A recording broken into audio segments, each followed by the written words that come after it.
Leanne, where did you develop your fortitude from? First of all, Hannah, I love that analysis of yourself. I think that is so wise and insightful that you realize where you are on that because you are rather young and to be getting into this area, it's so cool. And Inga is the one who said that fear is the or failure is the ultimate. But to answer this question, for me, I'm 50 now, and right around 40 something or a little bit before, about 12 years ago, I had it was right when I was exiting the corporate world, and it was a messy time in my life, very messy. In fact, I had a mental breakdown, and I found myself in a place that was just really, really hard. And I had a choice at that point to pick my pieces up and become a victor from this moment. And I will just be really vulnerable and tell you, I was in a psychiatric ward. I was there, and my mom had schizophrenia growing up, so I had just a really hard childhood, and there was a lot of things leading up to my crash. And so, in this crash moment, I'm sitting there looking around me, and you know, it was so interesting because I knew at this moment this was a turning point. I'm either going to be a person, because I saw people in the psychiatric ward that have been returning and returning. They were catch and release victims. They would go out into the world, they'd come back in, and that was their pattern, and it will be probably for the rest of their life. And that's kind of how my mom was.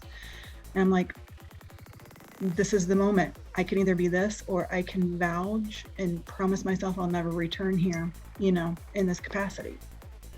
Luckily, I was able to choose the second, and somehow I built, okay, to your point, I built the muscles. I think, Hannah, maybe you were saying it's the muscle building, it's not something that's fun and that you want to do, but I recognized I had to do it in order to get out of this. It's like I had to rewire my thinking completely. So even I could feel it, like, and I had to, like, if a thought was coming that was negative or in my old patterns, I almost had to catch that thought and push it over here, go down this different route. It was uncomfortable, and I didn't know if I had the ability to sustain it. But interesting enough, at that time, before that moment, I hated abstract art. Did not understand it.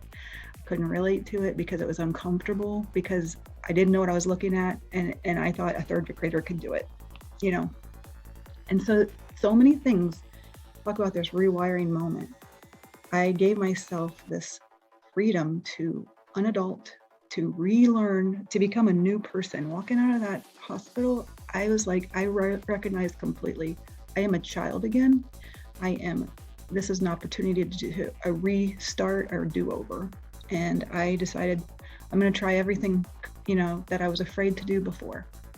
Not saying, Hannah, to that point, it was easy or comfortable, but I just kept pushing myself and trying new things. And now with my art, I'm pushing to the elements of really, I've been on this path for about 5 years of true art. And I'm just now getting into the place where I am pushing into this area that is, I would say, kind of unique. And I'm finding my own niche, which is very weird. It's very uncomfortable. It's sculptural art. It's using resin in weird ways, which maybe on the next session I'll bring some of that out and I'll show you, because it's so strange. And I don't know if there's a market for it, right? Like, I don't know who's going to like it, but all I know is like there's something in me. And over the years, little by little, I've learned how to push and do the weird thing and just see how it is received. Because I think, Lynette, you said, I'm not doing this for anyone specifically. Because once you get to that point, I can't make art to please everyone, because it's impossible. So now I have to make art, or whatever. I have to look deep inside and, like, what is it my soul is trying to bring out? And little by little, I've been getting closer and closer to that. And I don't know where it's going to be in 10 years from now, obviously, but right now, I'm giving myself permission to do that. So did it's it just come to interesting. you as a epiphany, or over a period of those 5 years? No, it's definitely not an epiphany. Well, that Okay. moment. that moment walking out of the hospital, it was an epiphany, but Right. going into this area, it's been more of a little by little opening up the boundaries.